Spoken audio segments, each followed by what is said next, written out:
Fora a ATAL, que é a questão da estimulação auditiva, né? Aliás, o nome diz Associação Terapêutica de Estimulação Auditiva e Linguagem. Está vendo? Decorei. Existem outras entidades de outros ramos. Quais seriam os principais, não só Jundiaí, vamos dizer, entidades que podem ser afetadas com isso? Em relação a Jundiaí, pelo Grendac, eu confesso que não confirmei na lista de 3.000 procedimentos, mas ouvi dizer que o PET scan, que é um exame comum para a detecção de câncer e tudo, que estaria fora deste atendimento.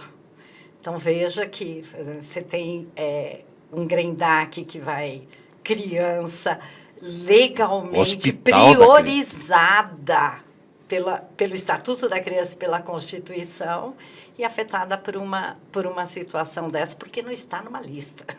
É uma brincadeira isso daí, não é? É muito sério. Só desviando agora do assunto, né? Você é uma advogada que milita já há algum tempo, né? Te fala há alguns aninhos. Alguns aninhos. Desde a máquina de escrever, como conversamos antes. A gente não é do tempo da pedra, né? Ainda não. Nem do papiro, mas... o Brasil vive uma grande bagunça jurídica, não vive, não? Nós temos uma grande insegurança jurídica de uma maneira geral. Você tem situações que as partes nós temos no Código Civil que o contrato faz lei entre as partes. Sim. Né? Mas aí isso é submetido à apreciação do judiciário e você pode ter entendimentos diversos em algumas situações.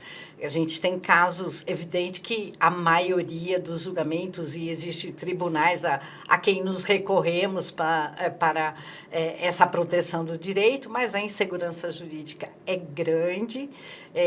Tive um colega ontem ainda conversando que ele teve uma liminar de reintegração de posse com força policial e tal.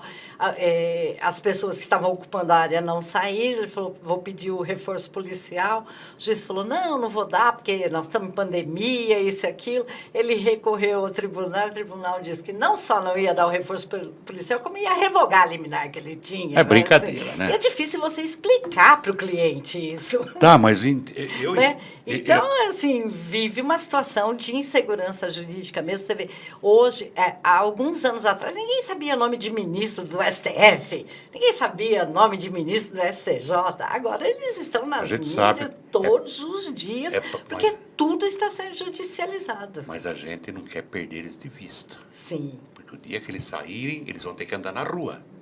E aí a ira popular vai falar mais alto. Mas eu não estou pregando... Mas alguns vão embora do país, né? Que vão viver em outros países. De preferência, né? No inferno. Ou se fosse hoje, eles poderiam ir na Ucrânia. Bom...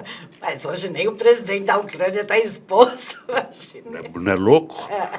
Mas eu digo o seguinte, eu não sou advogado, eu talvez esteja até falando bobagem, tá? Acho até que estou falando bobagem. Mas se existe uma lei clara e com previsões de situações, eu acho que o juiz não tem que ter entendimento, ele tem que cumprir a lei. E que, na verdade, toda lei, e é isso que torna o direito bonito, que ele não é uma matemática, Sim. Ele é uma ciência humana, Sim. Né? Tem toda escrita, dá mais que uma interpretação, ou Sim. a maioria delas. Acho que, como cidadão, nós não estamos acostumados a policiar o nascimento da lei. Sim. Nós só tomamos conhecimento quando elas nos afetam. Sim, quando incomodam. Quando o cidadão aprender a acompanhar, porque uma grande parte das leis, na minha visão, é pessoal, tá? Elas são construídas para gerar uma dupla interpretação. E isso tem um ponto saudável, tem um ponto favorável, porque há situações que, pelo rigor da lei, aquela pessoa que você vê, porque dentro do direito nós lidamos com o direito e com a justiça, que são situações distintas. Você vê situações amparadas pelo direito que tecnicamente não seriam justas, mas elas estão amparadas pelo direito. O lado bom da interpretação extensiva e do livre convencimento do juiz é que o juiz ele tem acesso ao processo, ele conversou com uma testemunha, ele viu a reação daquela testemunha, a reação de um depoimento. Então, é importante que haja a livre convicção dele, porque ele vivenciou uma situação que, apesar da lei falar de uma certa forma, ela também dá um entendimento que ele vai poder conduzir... Que ele pode usar o bom senso. ...para a justiça. Não, eu sou da opinião, quem não sabe pergunta, por isso que eu perguntei. Porque, então, esse é um fundamento importante. Porque senão você vai ter situações assim, mas eu fiz isso, mas a lei é essa e você agora se vire com os seus problemas. Não, nós temos seres humanos, nós temos pessoas ali e que uma decisão judicial repercute muito significativamente na vida delas. Como esta pessoa que entrou com uma ação, que teve um juiz que entendeu extensivamente de que aquele rol não era taxativo e que deveria conceder àquela pessoa o direito a um tratamento médico, apesar do que determina uma lista de procedimentos, né? Felizmente, o que a gente entende hoje é que essa pessoa conseguiu ser atendida. Diretamente o que reverteria no caso concreto, neste único caso. Se for um rol taxativo e ele não for contemplado, é possível que essa pessoa tenha que pagar o procedimento que ela precisou.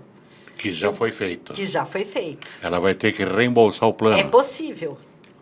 É possível. Eu iria lá e devolveria. Tá, tira agora neste caso, o implante oclear. Mas quando fez uma cirurgia, alguma coisa. Então, você tem a possibilidade também desta decisão agora repercutir para outras situações, mas pessoas que tiveram uma liminar que foi satisfativa, que não tem como reverter, se beneficiaram da situação. Então, é importante que o direito seja muito humano e num caso concreto, porque também temos pessoas que querem se valer do direito para algumas vantagens. Sim. A gente não pode deixar de admitir isto. Os espertinhos. Né?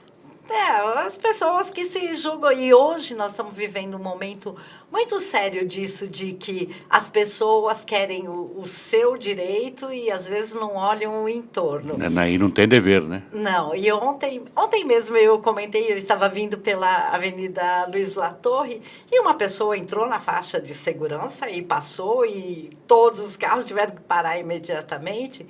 Felizmente, estavam guardando as devidas distâncias, mas a pessoa simples, é claro que é dever nosso, mas algumas situações, às vezes, você é tão repentina que você não tem como evitar. Mas a pessoa age como ela tem o direito de passar pela faixa, não importa o trânsito, se poderia causar um acidente ou alguma outra coisa. De repente, um caminhão assim não tem freio, né? E aí? Não tivesse espaço, é dever de guardar, a gente sabe tudo isso, mas daí simplesmente a pessoa passar pela faixa... É abusar do direito de ser pedestre. Exatamente. Eu vejo aqui em frente. O pedestre tem preferência. Tem, mas ele tem obrigações também, está no Código de Trânsito. Exatamente. Então, você hoje vive uma situação muito ampla disso. As pessoas, as fake news, a mídia social, anos de opressão a alguns direitos, então tem um lado positivo. Mas sempre vão existir pessoas sem bom senso, né? Sempre. A gente falou agora há pouco das leis, que a gente se incomoda com as leis que nos afetam, né? Ontem eu falei para uma pessoa, você viu que a Câmara aprovou a legalização do jogo do bicho e abertura de cassinos? Bingo. Só por estado, tá? Só o Rio vai poder ter. Não, mas vai ter bingo. Bingo em todo lugar. Ele falou, mas isso estava proibido? Quer dizer... pessoas... Então faz de conta, né? Apesar de que o jogo do bicho é contravenção, não é crime, né? O jogo é contravenção. É contravenção, também existe a longa data, todos os grandes bicheiros são notoriamente conhecidos. Todo mundo sabe quem é. E continua nessa mesma situação. Agora, isso aqui é só curiosidade, totalmente fora do assunto. O artigo 59 das contravenções continua valendo? Continuam, todos eles Mas se continuam. for aplicar cadeia para vadiagem... Então, mas aí é que entra... Então, digamos... O bom senso... Exatamente. Então, vamos usar como exemplo da dupla interpretação aí, ou da tangência que se pode dar uma decisão. Está valendo. A vadiagem existe. Hoje nós estamos vivendo uma situação de pandemia, de desemprego, de situação econômica difícil no nosso país, mas também no mundo e tal. Digamos que um delegado resolveu que vai prender, o policial trouxe, ele enquadrou... Não tem lugar para todo mundo. Digamos que tem aí, até tem lá. Isso vai chegar ao judiciário. E aí, no judiciário, essa pessoa vai ter a oportunidade que é da ampla defesa, né? Dele fazer a contradição àquilo que está sendo imputado a ela. E ele vai dizer, não, eu não estava, não, eu estou vivendo, olha, eu perdi emprego, eu fui despejada. E o juiz vai dizer, não se caracteriza a vadiagem. E fim de papo. E fim de papo. Mas veja o poder do judiciário. Não, eu acho que é o caso de bom senso, né? Exatamente. Então, tem um lado bom também de algumas... E o que faz o direito é a construção das situações fáticas. Nós temos situações que eram puníveis, aí, no decorrer da evolução da sociedade, elas vão se tornando corriqueiras que surge a necessidade de regularizar aquele assunto e que ele não seja mais punível. Eu vou dar um exemplo. A proibição que o Jânio Quadros fez quando foi presidente, ele proibiu o biquíni na praia. Proibiu o biquíni, o uso de biquíni. Até hoje está valendo, que não foi revogado. Não foi revogada. É um decreto que não foi revogado. E decreto se revoga com outro decreto. Quer dizer, continua valendo. E você já pensou punir todo mundo? Pensou? Impossível, né? Quase impossível. Uma outra situação que eu acho bem, fugindo do tema, mas que vem desse histórico da construção da legislação, é a união estável. Sim. Estou falando de heterossexuais mesmo. Por que surgiu?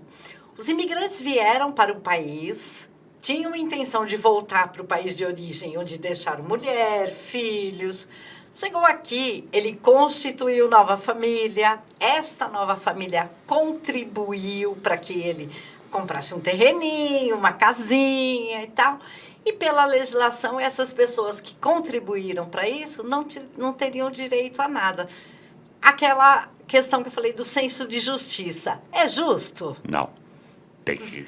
Ajudou, tem direito. Exatamente. Aliás, aí veio o direito. Ele devia punir o cara, canalha, tem uma família lá e faz outra aqui. Mas são tantas questões sociais também. Assim. Mas é ser canalha. Uma outra coisa que antes era permitido, hoje não é. Briga de galo, arrinha. Antes era comum. Sim. Hoje dá mais cadeia, eu acho, uma briga de galo do que se agredir alguém. Exatamente. Os crimes ambientais, Sim, que têm punições altíssimas financeiramente, né? Veja que se estende até o passivo da empresa. Se você foi sócio de uma empresa, já saiu há 10 anos, mas deixou lá um passivo no solo daquela empresa, você vai arcar com isso. E a gente não tinha nem o hábito de olhar para esse item, né? Então, vem uma construção de situações.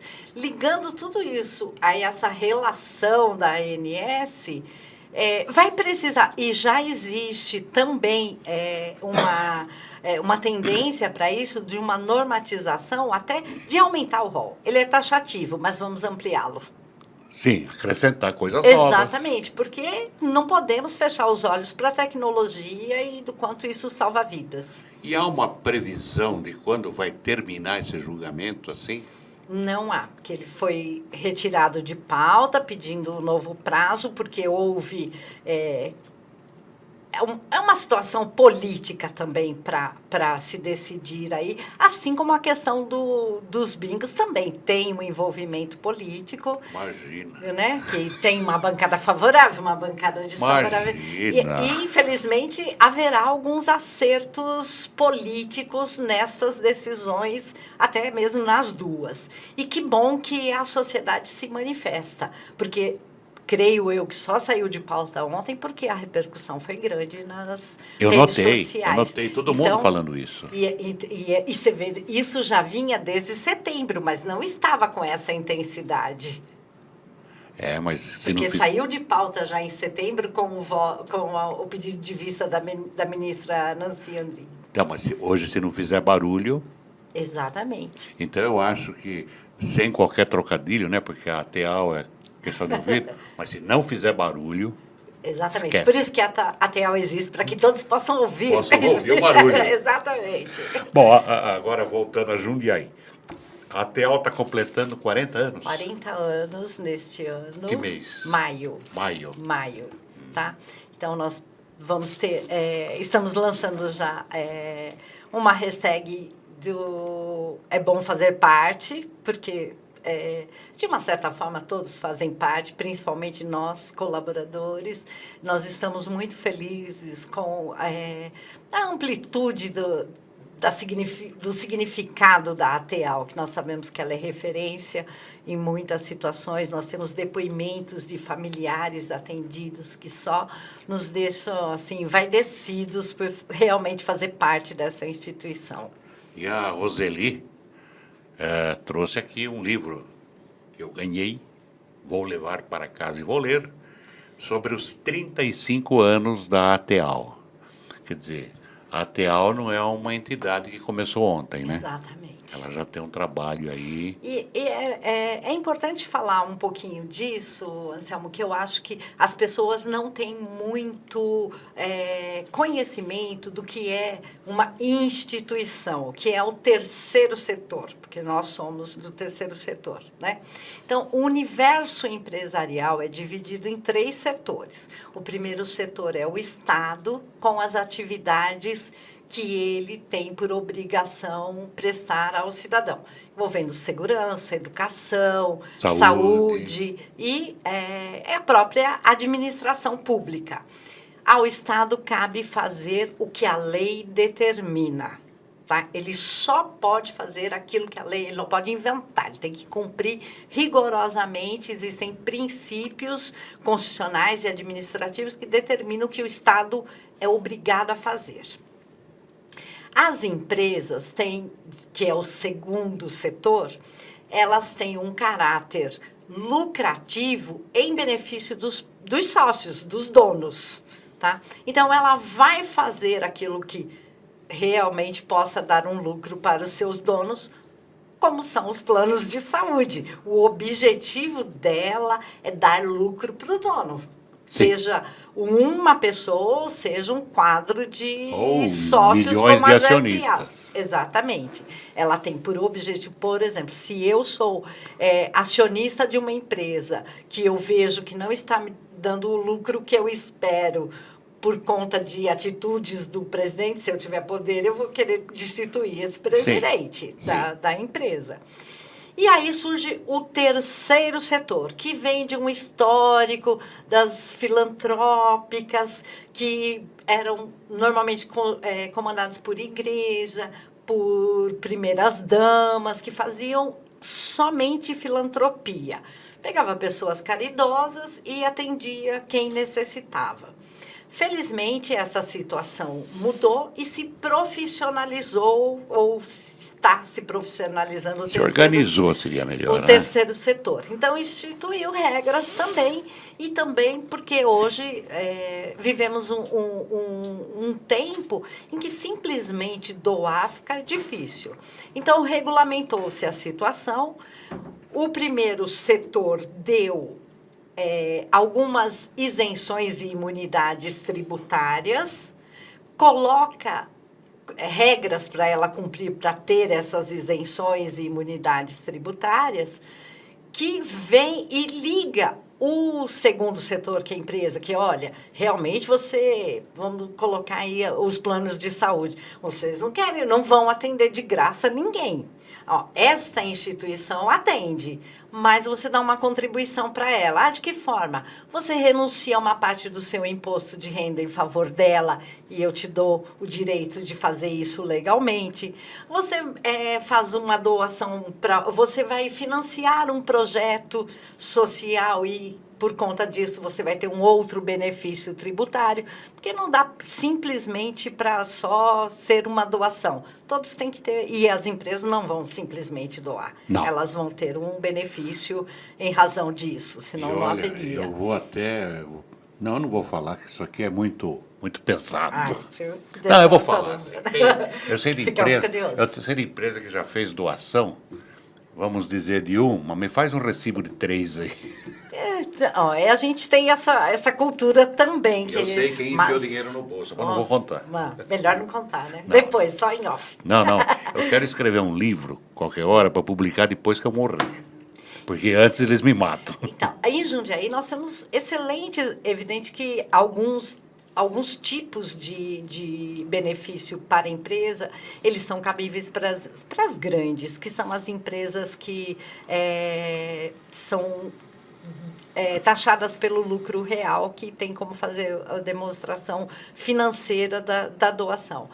Felizmente, em Jundiaí, nós temos excelentes empresas que contribuem com frequência. Posso citar Castelo, Cerezer, CCR.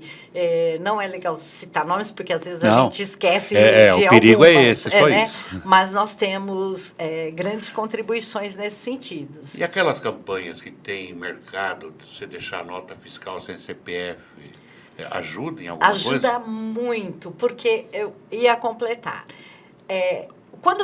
Por exemplo, a ATEAL presta um serviço de saúde pública para o SUS, que paga por esse serviço.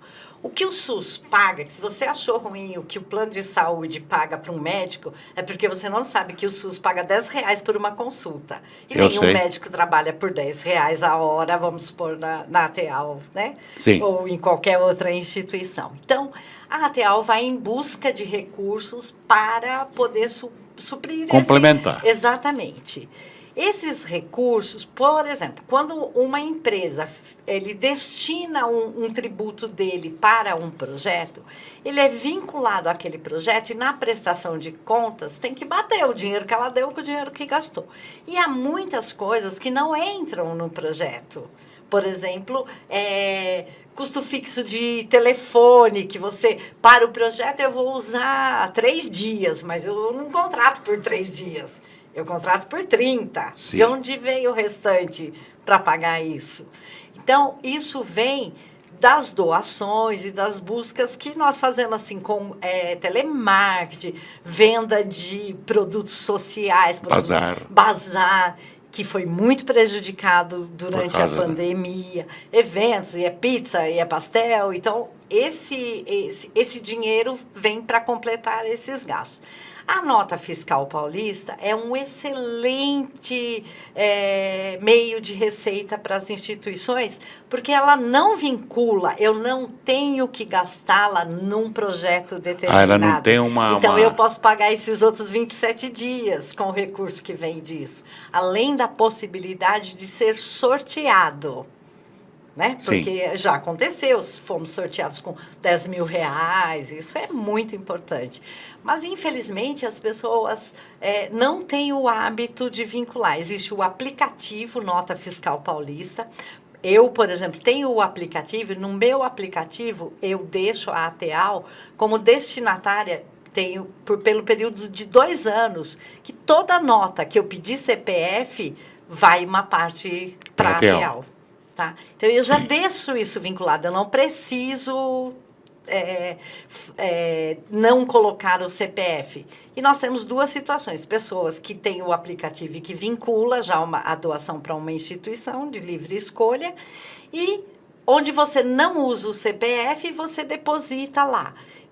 Só que para isso também a gente depende de voluntários, porque é preciso fazer a digitalização disso, lançamento, tá? Mas é uma grande fonte de renda e a gente precisa das notas fiscais. E eu ajudo bastante, porque eu não pego nota de mercado, não. E você Fica aí. coloca na caixinha, né? Coloco na caixinha. A menina, às vezes, o senhor não quer nota? Não. Eu já decorei a reza. Elas estranham, né? Porque a gente vai no mercado para rezar hoje. É. Você Na olha o verdade, preço é e fala, assim. meu Deus! Ai, posso fazer uma correção no ar? Você quer a nota, você só não vai vincular lá o seu CPF. Não, mas eu não ponho o CPF. É a primeira pergunta, né? Mas é uma questão cultural ainda. Mas Porque ainda- as pessoas acham que vai cruzar informação, vai ver que eu gasto mais do que eu ganho. Eu ainda vou mais longe, porque depois que eu estou ficando velho, eu estou mais chato, né? É a tendência natural. Seletivo, não mais chato. Menina, põe o CPF na nota. Se couber, pode pôr. Porque o CPF é o cadastro das pessoas físicas. É o Brasil inteiro o CPF. Se ela perguntasse o número do seu cadastro, é diferente. Mas uma questão de semântica. É né? só um jeito de levar a vida mais leve também. Eu sou do né? tempo do SIC. Ah, Lembra do SIC? Lógico. Cartão de Eu identificação não de sou de um contribuinte. tempo muito depois do seu. Bom, Roseli, você tem mais alguma coisa assim que você queira dizer? Não, eu acho que só aproveitar, então, fazer um apelo para a população. Contribuam com a nota fiscal paulista, doem para a ATEAL, mas pode ser para as outras também, todas precisam. Evidente que aqui eu vou pedir sempre para a ATEAL, mas todas elas precisam e é significativo para todas. Tá? Ok. Bom, nós conversamos com a advogada Roseli Maestrello sobre essa situação aí no STJ, está lá em Brasília, parece tão distante, mas não é. É a questão dos planos de saúde, sobre alguns procedimentos aí que não estão no rol ou não estão na relação, e agora se discute se valem ou não. A todos que viram, nos ouviram, nos acompanham pelo Facebook e pelo YouTube, o nosso muito obrigado. Obrigado por ter vindo, Roseli. Muito obrigada. Mais uma Eu que vez. agradeço a oportunidade de debater o assunto que é de muita relevância para todos. E eu agradeço a oportunidade de falar mal de plano de saúde. A todos, muito obrigado.